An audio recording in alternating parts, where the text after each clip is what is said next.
Hello friends, মই doctor বিপ্লৱে আপোনালোকক স্বাগতম জনাইছো মোৰ চেনেলৰ আন এটি ভিডিঅ লৈ। আজি কিছুদিনৰ বিৰতিৰ মূৰত মই ভিডিঅ আপলোড কৰি আছো, তাৰ বাবে মই দুঃখিত। আশা কৰো আপোনালোক সকলোৰে ভাল। আজিৰ ভিডিঅটোত মই কোনো ৰোগৰ বিষয়ে কথা নাপাতো, তাৰ সলনি এনেকুৱা এটা সমস্যাৰ বিষয়ে আলোচনা কৰিম যিটো আজিকালি বহুত বেছি হোৱা দেখা যায় আৰু পুৰুষ মহিলা উভয়ৰে এই সমস্যাটো হয়। এই সমস্যাটো হল ওজন বৃদ্ধি বা মেদবহুলতা। আজিৰ ভিডিঅটোত মই ওজন বৃদ্ধি কি কাৰণত হয় আৰু কেনেদৰে প্ৰাকৃতিক উপায়েৰে ওজন নিয়ন্ত্ৰণ বা কমাব পাৰি তাৰ বিষয়ে আলোচনা কৰিম, গতিকে ভিডিঅটো শেষলৈকে চাই থাকিব।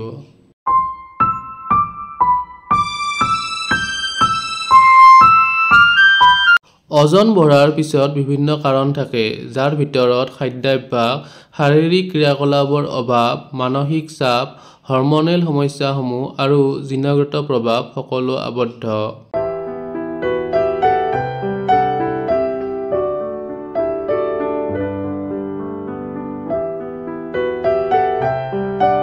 ওজন বৃদ্ধিৰ প্ৰধান কাৰণবোৰ হ'ল: 1.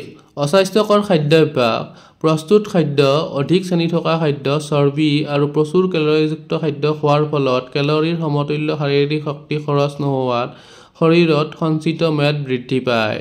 প্ৰচুৰ পৰিমাণে ছফ্ট ড্ৰিংকছ, এলকহল আৰু চিপছ, চকলেটৰ দৰে প্ৰস্তুত খাদ্যৰ প্ৰতি আসক্তি বেছি থাকিলে শৰীৰত মেদ জমা হয়।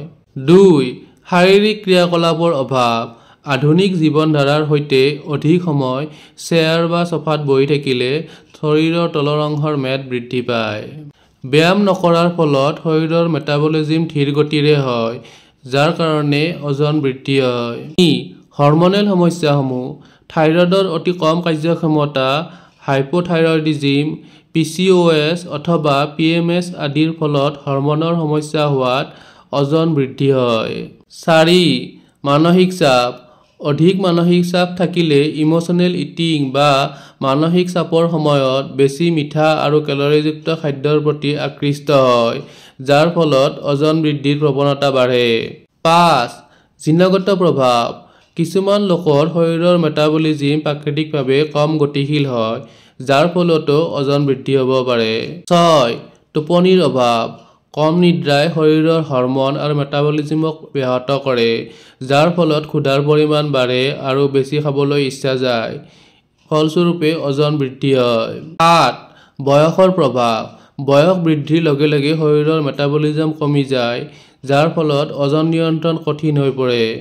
আপোনালোকৰ বা কোনে এই ওজন বৃদ্ধি বা মেদবহুলতাৰ সমস্যাত ভুগি আছে মোক কমেণ্ট কৰি জনাবচোন। এতিয়া কথা পাতিম কিদৰে প্ৰাকৃতিকভাৱে ওজন নিয়ন্ত্ৰণ বা কমাব পাৰি তাৰ বিষয়ে। আপোনালোকেও এইকেইটা নিয়ম মানি চলিবচোন, নিশ্চয় আপোনালোকেও ওজন নিয়ন্ত্ৰণ বা কমাব পাৰিব।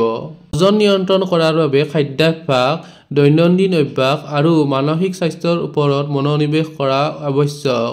আহক এতিয়া কথা পাতো সেইকেইটা প্ৰাকৃতিক নিয়মৰ বিষয়ে যাৰ দ্বাৰা ওজন নিয়ন্ত্ৰণ কৰিব পৰা যায়। 1. স্বাস্থ্যকৰ খাদ্য খোৱাৰ অভ্যাস গঢ়ক।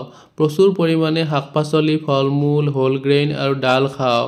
চেনি, মিঠাই আৰু প্ৰস্তুত খাদ্য এৰাই চলক। আহাৰত প্ৰচুৰ প্ৰটিনযুক্ত খাদ্য যেনে মাছ, মাংস, ডিম, বাদাম আদি বেছিকৈ খাওক। কম তেলৰ ঘৰত ৰন্ধা খাদ্য খাওক। 2. পানীৰ পৰিমাণ বৃদ্ধি কৰক।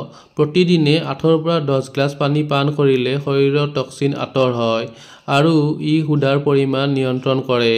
তাৰ লগতে এগিলাচ গৰম পানীত নেমুৰ ৰস আৰু মধু মিশ্ৰণ কৰি ৰাতিপুৱা পান কৰিলে ই মেদ কমোৱাত সহায় কৰে। 3. দৈনন্দিন ব্যায়াম আৰু যোগাসন কৰক। প্ৰতিদিনে 30 পৰা 45 মিনিট খোজ কঢ়া, দৌৰা, চাইক্লিং আৰু যোগাসন কৰক। ওজন নিয়ন্ত্ৰণ কৰিবলৈ কৰিব পৰা যোগাসন কেইটামান হ'ল: সূৰ্য নমস্কাৰ, ই শৰীৰৰ মেদ কমায়। প্ৰাণায়াম, ই মানসিক চাপ কমায় আৰু হৰমনসমূহৰ সমতা বজাই ৰাখে। শৰীৰৰ মেদ কমাবলৈ কাৰ্ডিঅ' এক্সাৰচাইজো কৰিব পাৰে। 4. অংশ নিয়ন্ত্ৰণ অনুশীলন, একেবাৰে বেছি খোৱাৰ পৰিৱৰ্তে অলপ কেতিয়াবা খোৱা উচিত। চপলেট মেথড অনুসৰণ কৰক, য'ত 50% শাক-পাচলি, 25% প্ৰটিন, 25% কাৰ্বহাইড্ৰেটযুক্ত খাদ্য খাব পাৰে। 5. টোপনিৰ পৰিমাণ সঠিক কৰক। প্ৰতিদিনে 7 পৰা 8 ঘণ্টা টোপনিৰ অভ্যাস গঢ়ক। টোপনিৰ অভাৱত ক্ষুধাৰ হৰমনসমূহ যেনে ঘ্ৰেলিন আৰু লেপটিন অস্বাভাৱিক হৈ পৰে, যাৰ ফলত ওজন বৃদ্ধি হ'ব পাৰে। 6. মানসিক চাপ হ্ৰাস কৰক। ধ্যান আৰু প্ৰাণায়ামৰ যোগেদি মানসিক চাপ কমাওক। মন পছন্দৰ কিবা এটা কৰ্মত ব্যস্ত থাকিলে চিন্তা কমি থাকে। 7. কিছুমান প্ৰাকৃতিক উপায়। জিঞ্জাৰ টি আৰু গ্ৰীণ টি ই মেটাবলিজম তীব্ৰ কৰে। মেথি আৰু জিৰাৰ পানী ৰাতিপুৱাৰ সময়ত খালে ই পেটৰ গেছৰ সমস্যা আৰু চৰ্বি কমায়। অশ্বগন্ধা আৰু ত্ৰিফলা চূৰ্ণ ইয়াৰ দ্বাৰা স্বাস্থ্য সুস্থ কৰি ৰাখিব পাৰি। অৱশেষত ক'বলৈ হ'লে ওজন নিয়ন্ত্ৰণ এটা ধৈৰ্যৰ কাম। খাদ্যাভ্যাস, শাৰীৰিক ক্ৰিয়াকলাপ আৰু মানসিক স্বাস্থ্যৰ মাজত সমতা বজাই ৰাখিলে কেৱল ওজন নিয়ন্ত্ৰণেই নহয়, ই দীৰ্ঘকালীনভাৱে স্বাস্থ্যৰ উন্নতি কৰে। প্ৰাকৃতিকভাৱে কোনো ঔষধৰ ওপৰত নিৰ্ভৰ নকৰি স্বাস্থ্যৰ ওপৰত মনোনিৱেশ কৰাটোহে মূল কথা। আজিৰ ভিডিঅ'টোত মই ওজন কি কি কাৰণত বৃদ্ধি হয় আৰু ইয়াক কিদৰে প্ৰাকৃতিকভাৱে নিয়ন্ত্ৰণ কৰিব পৰা যায় তাৰ ওপৰত অলপ আলোচনা কৰিলোঁ। আশা কৰোঁ আপোনালোকে ভিডিঅ'টো চাই ভাল পালে। যদিহে ভিডিঅ'টো চাই ভাল পালে লাইক আৰু শ্বেয়াৰ কৰিব, লগতে চেনেলটো ছাবস্ক্ৰাইব কৰি দিব নাপাহৰিব। আকৌ লগ পাম আন এটি স্বাস্থ্য আৰু চিকিৎসা সম্বন্ধীয় ভিডিঅ'ৰ সৈতে। তেতিয়ালৈকে ধন্যবাদ।